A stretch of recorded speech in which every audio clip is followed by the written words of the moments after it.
नमस्कार साथियों, मैं डॉक्टर संदीप वर्मा स्वागत करता हूं आप सभी का आयुर्वेद संजीवनी के इस यूट्यूब चैनल पर। और आज जो हमारा विषय है वो एक बहुत ही भयंकर रोग है जो पूरे वर्ल्ड के लिए चैलेंज है और जिसका नाम सुनने से ही हमारी जो एकदम हमारे मन की स्थिति ऐसी हो जाती है कि अब जो है बहुत ही मुश्किल है इस रोग से लड़के जीत पाना। मैं आपसे कैंसर के बारे में बात कर रहा हूँ। कैंसर का जो रोग है, कैंसर की जो डिजीज़ है वो इतनी भयानक है कि एक बार हमारे परिवार में, हमारे सर्कल में, हमारे किसी मित्र को या और हमारे किसी दूर के रिलेटिव को हमें एक ये जानकारी मिलती है कि उन्हें कैंसर की प्रॉब्लम हो गई है, तो एक तरह से उसी दिन से जो है जीवन यात्रा की उल्टी गिनती स्टार्ट हो जाती है कि मतलब अब जो है हमें महीनों को काउंट करना है या दिनों को काउंट करना है कि या उनके लिए प्रेयर करनी है कि उनके थोड़े से दिन और बढ़ जाएं। इतना मतलब भयानक स्थिति हो जाती है कैंसर की इस डिज़ीज़ के कारण से।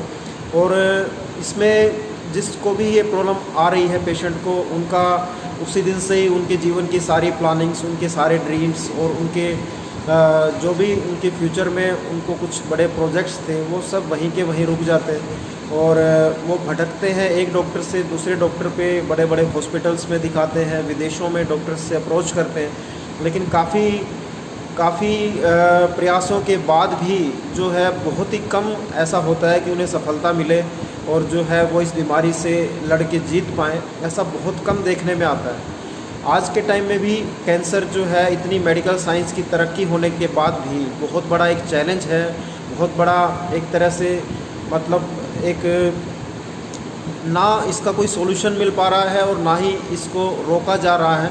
दोनों तरीके से ये हमें परेशान कर रहा है। तो कैंसर की प्रॉब्लम को ठीक करने के लिए हम कैसे आयुर्वेद के तरीके से इस डिजीज़ को समझें और क्या हम ऐसा करें कि हमें ये कैंसर की प्रॉब्लम हो ही ना, और अगर बाई चांस गलती से भी या कोई भी मतलब ऐसा किसी को ये सिम्टम दे रहा है कि कैंसर की प्रॉब्लम शुरू हो गई है, तो वो कैसे इस प्रॉब्लम से अच्छे से लड़ के इस शत्रु को हरा पाएँ, उसमें भी आपको ये वीडियो जो है वो बहुत अच्छे से हेल्प करेगा। कैंसर का जो रोग है, इसके कारणों की अगर आप बात करें तो अभी तक भी मेडिकल साइंस में कोई स्पेसिफिक कारण इसका नहीं मिल पा रहा, लेकिन फिर भी अगर हम जो मैक्सिमम जो एग्रीवेटिंग फैक्टर हैं या जिन कारणों से प्रॉब्लम ज़्यादा बढ़ती है उनमें जो है सबसे बड़े जो रीज़न है उसमें एक तो स्मोकिंग का जो लोग प्रयोग करते हैं, बहुत ज़्यादा धूम्रपान का प्रयोग करते हैं, उससे बहुत ज़्यादा ये प्रॉब्लम देखने में आ रहा है। या खाने में पेस्टिसाइड्स जैसे बहुत ज़्यादा प्रयोग करे जा रहे हैं, सब तरह के अनाज में, फलों में, सब्जियों में अंधाधुंध जो है वो पेस्टिसाइड का प्रयोग किया जा रहा है कि ज़्यादा उनकी फसल हो या ज़्यादा आउटपुट उन्हें मिल पाए किसानों को, लेकिन वो ये नहीं सोच रहे कि ये जहर जो है उन्हें खुद भी खाना पड़ रहा है, उनकी आने वाली जनरेशन को भी खाना पड़ रहा है। और इसके कारण से आपने जो भी आपने कमाई करी या जो भी आपने एक्स्ट्रा मान लो कुछ अर्न कर भी लिया, तो वो इस तरह की बीमारियों के खर्च में ही सब खत्म हो रहा है। तो अवेयरनेस की बात है, जागरूकता की बात है। इस समय में हमें समझना है कि इस कैंसर जैसे महारोग को अगर हमें भगाना है तो सारी चीज़ों पर हमें काम करना पड़ेगा। अकेला मतलब दवाई इसमें हेल्प नहीं कर सकती। पेस्टिसाइड्स का बहुत ज़्यादा प्रयोग जो है वो कैंसर का बहुत बड़ा रीज़न बन रहा है। इसके अलावा जो है कैंसर बढ़ने के कारणों में आप देखते हैं लोग ज़्यादा कोई गुटखा, तंबाकू इनका सेवन अगर ज़्यादा करते हैं या अल्कोहल का सेवन अगर ज़्यादा किया जाता है, या जो है खाने में आप ज़्यादा नॉन वेज का सेवन, ज़्यादा पित्तवर्धक आहार का अगर आप सेवन करते हैं, ज़्यादा तला हुआ खाना, ज़्यादा packed food, junk food, readymade food इनका अगर सेवन किया जाए, या दिनचर्या हमारी सही ना हो, रात को सोने का जो टाइम है वो लेट अगर हम सो रहे हैं, सुबह लेट तक उठ रहे हैं, तो उन सब से भी हमारे शरीर की बायोलॉजिकल क्लॉक डिस्टर्ब होके और ये कैंसर जैसी प्रॉब्लम्स जो है वो हमारे शरीर में धीरे धीरे डेवलप हो सकती हैं। कुछ जेनेटिक फैक्टर्स भी होते हैं, कई बार हेरिडिटरी कारणों से भी ये प्रॉब्लम, मान लो किसी फैमिली में कैंसर के रोगी ज़्यादा हो रहे हैं तो बच्चों में भी ये चांसेस होता है कि इसके इस तरह के सिम्टम आए, लेकिन वो ज़रूरी नहीं है। मतलब वो एक पॉसिबिलिटी है but that is not compulsory कि ये प्रॉब्लम आपको होगा ही। और आयुर्वेद में कई बार इस तरह के महारोग के लिए कुछ पुनर्जन्म का भी कुछ हमारा वर्णन किया गया है कि इस जन्म में मान लो कई बार बच्चे को कैंसर की प्रॉब्लम आ रही है तो हो सकता है कि पूर्व जन्म का कोई ऐसा समय था जिसके कारण से उनको ये इतना बड़ा कष्ट जो है वो भोगना पड़ रहा है। तो इस तरह की भी सब इसमें कारण हैं या हेतु हैं जिन सब से प्रॉब्लम आ रही है। आयुर्वेद के अनुसार इसमें हमारा जो इसे अर्बुद के नाम से बताया गया है, या ग्रंथि जो होती है वही अर्बुद का रूप ले लेती है, और एक तरह से ये uncontrolled growth of the cells जो है उसे कैंसर बोला जाता है। कि मतलब कहीं भी हमारी बॉडी में uncontrolled growth of the cells है तो that is a form of cancer. और वो दो तरह से होता है। नॉर्मली बिनाइन कैंसर जो है वो एक गांठ के रूप में या रिसोली के रूप में होता है, जो बहुत ज़्यादा फैलता नहीं है, इसलिए जानलेवा नहीं होता। दूसरा जो कैंसर है वो मैलिग्नेंट कैंसर है, जो बहुत तेज़ी से फैलता है, एक ऑर्गन से दूसरे ऑर्गन में या पूरे शरीर में बहुत तेज़ी से स्प्रेड करता है, तो वो अपने आप में बहुत ज़्यादा जानलेवा माना जाता है।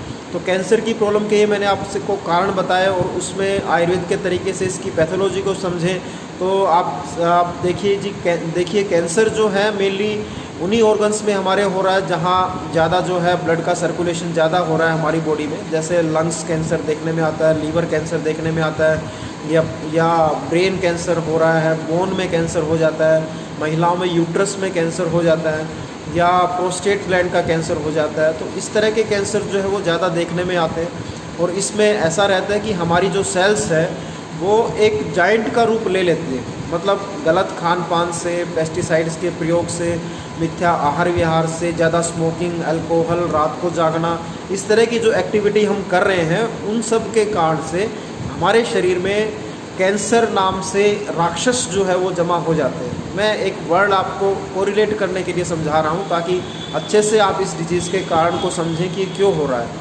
राक्षस जैसे आप होते हैं कि उसका काम डिस्ट्रक्शन करना होता है, और राक्षस बहुत ज़्यादा फैलते हैं, पूरे शरीर को नुकसान करते हैं। तो जहाँ कैंसर होना शुरू हुआ तो उसके कारण से वो कैंसर की सेल्स फिर हमारे कंट्रोल में नहीं आती। जैसा जितना भी हम उन्हें कंट्रोल करें वो और ज़्यादा बढ़ती।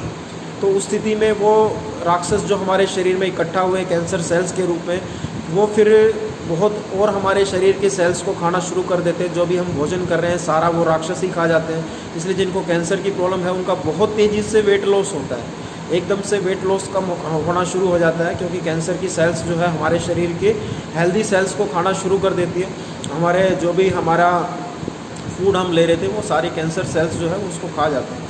तो इस तरीके से ये हमारे शरीर में डेवलप हो रही हैं। और इसकी चिकित्सा के लिए अगर हम बात करें तो जो कोई भी शत्रु ऐसा हो जो राक्षस के रूप में हो तो हमें सारे हथियारों का प्रयोग करना पड़ता है। जैसे आपको शस्त्र का भी प्रयोग करना है, और मंत्र का भी प्रयोग करना है, और औषधि का भी प्रयोग करना है, और साथ में इसमें कुछ दान और पूजा पाठ का भी आपको प्रयोग करना है। और निदान परिवर्जनम तो सबसे ज़रूरी है कि जिस कारण से प्रॉब्लम आ रही है उन सबको आप अवॉइड करें, तो वहाँ से हम इस रोग की चिकित्सा कर सकते हैं। सर्जरी की आवश्यकता है, कीमोथेरेपी की आवश्यकता है, वो भी इसमें कई बार देनी पड़ती है। अगर बहुत तेज़ी से ये कैंसर फैलने वाला है या ऐसी इसकी नेचर है कि तेज़ी से फैल रहा है तो वो भी चलती है। और साथ में आयुर्वेदिक जो हम प्रिंसिपल्स हैं उनको भी इसमें फॉलो करते हैं।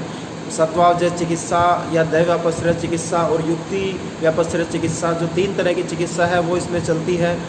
अलग अलग तरीके से दवाइयाँ इसमें आयुर्वेद में बहुत रेंज है मेडिसिन्स की, जो हमारे शरीर में इस डिज़ीज़ को कंट्रोल करने में भी काम करती है, इसके कॉम्प्लिकेशन से भी बचाव करती है, हमारे इम्यून सिस्टम को भी स्ट्रॉन्ग करती हैं दवाइयाँ, और कैंसर की सेल्स को ग्रोथ को कंट्रोल करने में भी काम करती हैं। तो उस तरीके से आप इसमें सब तरीके से अटैक करें अगर कैंसर हो जाता है, जिससे हम इस रोग को कंट्रोल कर पाएँ, इस रोग को काबू में कर पाएँ। बाकी आप ये समझें कि जो कैंसर की सेल्स हैं वो एसिडिक मीडियम में ज़्यादा ग्रो करती हैं। मतलब अगर आप पित्तवर्धक आहार आप ज़्यादा ले रहे हैं तो उस स्थिति में कैंसर की सेल्स तेज़ी से बढ़ती हैं। तो अगर किसी को कैंसर की प्रॉब्लम आ जाती है तो डाइट में अल्कलाइन डाइट लेना शुरू करें। उसमें आप फलों का, सब्जियों का, कच्ची सब्जियों का, सलाद का ज़्यादा सेवन करें, नारियल पानी का सेवन करें, और जो है गेहूँ के ज्वारे का रस जैसे प्रयोग किया जाता है, या उबला हुआ खाना आप प्रयोग करें, तो उन सब से भी कैंसर की सेल्स बहुत स्लो ग्रोथ उनकी हो जाएगी। मतलब राक्षस जो बढ़ रहे थे हमारी बॉडी में वो तेज़ी से ग्रोथ नहीं कर पाएंगे। तो इस तरह का आप भोजन लेना शुरू करें। और जैसे आपके घर में बहुत ऐसी जड़ी बूटियाँ आपके किचन में भी हैं जो कैंसर जैसी बीमारियों से बचाव करती हैं। जैसे हल्दी है, इसका आप प्रयोग कर सकते हैं, तुलसी का प्रयोग कर सकते हैं, लहसुन का अगर आप प्रयोग करते हैं, उन सब से भी कैंसर की सेल्स को ग्रोथ को रोका जा सकता है। बाकी इसमें एलोवेरा का जूस हेल्प करता है, नीम के पत्ते का रस है, सदाबहार नाम से एक आयुर्वेद में बहुत अच्छी एक पौधा बताया गया है, उसका पंचांग भी जो है वो कैंसर की सेल्स को ग्रोथ को रोकने में काम करता है। उसको प्रिवेंट करता है। बाकी मंत्र चिकित्सा में आप महामृत्युंजय मंत्र का जाप करें, या जो है हवन डेली नित्य किया जाए। जहाँ पर भी कोई कैंसर का रोगी किसी घर में है तो उनके साथ में डेली हवन हो, जिसमें अच्छी गाय का घी और जड़ी बूटियाँ उसमें अच्छे से उनसे हवन किया जाए, तो उससे भी इसमें फ़ायदा होता है। और कैंसर से बचाव के लिए गाय का घी भी बहुत अच्छा काम करता है। पिछले 10-12 सालों से लोगों ने घी का प्रयोग बहुत कम कर दिया, तो उससे भी कैंसर जैसे महारोग ज़्यादा हो रहे हैं। क्योंकि घी जो है वो हमारे शरीर में जो थोड़ी मात्रा में जो दूषित विष होते हैं या टॉक्सिन्स होते हैं, उनको भी डिटॉक्सिफाई करने का काम करता है। जैसे विष जो शरीर में डेवलप हो रहा है, जिसे आम विष बोला जाता है, उसको जो गाय का घी है, देसी गाय का जो घी है, वो उसे कंट्रोल करता है। तो जो लोग गाय का घी अगर अपनी डाइट में सेवन करते हैं तो वो भी काफ़ी हद तक अपने आप को कैंसर जैसे महारोग से बचा सकते हैं। और कैंसर का एक और मैं आपसे कारण शेयर करना चाहूँगा, जो एंटासिड का प्रयोग बहुत ज़्यादा किया जाता है, जो खाली पेट का कैप्सूल जो लोग लंबे समय से ले रहे हैं, वो भी कैंसर जैसी डिजीज़ को बढ़ाने में काम करता है। क्योंकि वो हमारे शरीर में जो एक तरह से डिटॉक्सिफाई करने के लिए जो रस बन रहे थे उनको वो ब्लॉक कर देता है, तो उससे भी इस तरह की प्रॉब्लम ज़्यादा देखने में आती है। तो जिनको कैंसर है वो प्रोसेस्ड फूड को अवॉइड करें, जो परहेज़ मैंने बताए, जिन कारणों से प्रॉब्लम बताई उनको अवॉइड करें, और आयुर्वेद की चिकित्सा अपनाएं। आयुर्वेद के अनुसार अपनी दिनचर्या को फॉलो करें। हल्का फुल्का योग प्राणायाम जितना आप कर सकते हैं वो थोड़ा थोड़ा ज़रूर करें। मंत्र जाप करें, हवन करें। इन सब से आपकी इम्यून सिस्टम स्ट्रॉन्ग होगा और डिफेंस सिस्टम हमारा स्ट्रॉन्ग होगा, तो सेल्स को हम जो अनकंट्रोल ग्रोथ है उनको मैनेज कर पाएंगे। और मेडिसिन्स भी आयुर्वेद में बहुत ज़्यादा इसमें अच्छे से काम करती हैं। अगर आप किसी अच्छे क्वालिफाइड डॉक्टर से समझ के आप उन मेडिसिन्स को प्रयोग करें, जैसे आयुर्वेद में गिलोय का प्रयोग बताया गया है कैंसर जैसे रोग को लड़ने के लिए। हल्दी का मैंने आपको बताया, इसमें सदाबहार का इसमें प्रयोग करते हैं। भल्लातक एक आयुर्वेद में औषधि है, उसका प्रयोग किया जाता है। स्वर्ण भस्म का इसमें प्रयोग किया जाता है। हीरा भस्म का प्रयोग किया जाता है। वैक्रांत भस्म का प्रयोग किया जाता है। रस सिंदूर का प्रयोग किया जाता है। ऐसी बहुत सी औषधियाँ हैं जो इस तरह की डिजीज़ को कंट्रोल करने में और उसे इम्प्रूव करने में हेल्प करती हैं। और काफ़ी रसायन हैं आयुर्वेद में, जो कैंसर किसी ने कीमोथेरेपी ली या कोई सर्जरी वगैरह जो अगर करवा चुके हैं, तो उसके बाद जो शरीर में जो वीकनेस आ रही है या जो साइड इफ़ेक्ट्स हुए हैं इन कीमोथेरेपी वाली मेडिसिन्स के, उनको कंट्रोल करने में भी आयुर्वेद में बहुत अच्छी मेडिसिन्स हैं जो इनकी कंट्रोल, इन साइड इफ़ेक्ट्स को शरीर से शरीर को ठीक करती हैं, इन साइड इफ़ेक्ट से शरीर को बचाती हैं। तो वो सब भी आयुर्वेद में मेडिसिन्स आप ले सकते हैं। और कैंसर से लड़ने के लिए हमें जो है सबसे ज़्यादा मन पे भी हमें काम करना है कि आपको डरना बिल्कुल भी नहीं है। ये भी एक रोग है, शरीर में डेवलप हुआ है, और जैसे मैंने आपको बताया, आप इसके कारणों को अच्छी तरह से समझ पा रहे हैं, इसकी पैथोलॉजी को समझ पा रहे हैं, तो राक्षस कोई हमारे शरीर में हो गया, जमा हो रहा है, तो उससे डरना बिल्कुल भी नहीं है। आपको अपने ईश्वर को याद करना है, अपने मन को पॉजिटिव बनाना है, अपने आत्मबल को बढ़ाना है, जिससे हम इस शत्रु को धैर्य के साथ और अच्छे से एक प्लानिंग करके बढ़िया ढंग से हरा सकते हैं। तो आपको भय जो है वो बिल्कुल ना करें। हर कैंसर जो है वो जानलेवा नहीं होता।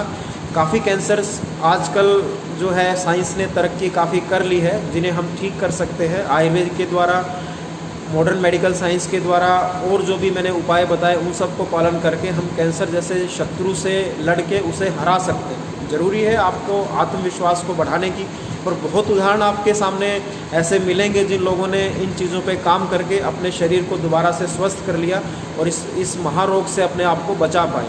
तो कैंसर ठीक हो सकता है, ज़रूरी है आपको इसके प्रति एक प्रॉपर प्लानिंग करने की, एक पॉजिटिव अप्रोच करने की, अपने मन को पॉजिटिव करने की, और जो जो पॉइंट्स हमने डिस्कस किए उन सब पे अगर हम काम करेंगे तो कैंसर जैसे महारोग को हम डेफिनेटली हरा के अपने जीवन को बचा पाएंगे और अपने दोबारा से हम एक अपना स्वस्थ जीवन जो है वो जी सकते हैं। तो दोस्तों, उम्मीद करता हूँ ये वीडियो आपको कैंसर जैसे महारोग से बचने के लिए और उसके इलाज में उसके पैथोलॉजी को समझने में हेल्प करेगा। और आगे दोबारा से फिर आपके साथ मिलते हैं एक नए विषय के साथ। आप सभी साथी प्लीज़ हमारी इन वीडियोस को लाइक करें और हमारे चैनल को सब्सक्राइब ज़रूर करें दोस्तों, ताकि हम जो है और ज़्यादा मोटिवेशन से आपके लिए नए नए विषय पे जो है वो चर्चा जारी रख पाएँ। आप सभी साथियों का बहुत बहुत धन्यवाद। जय हिंद।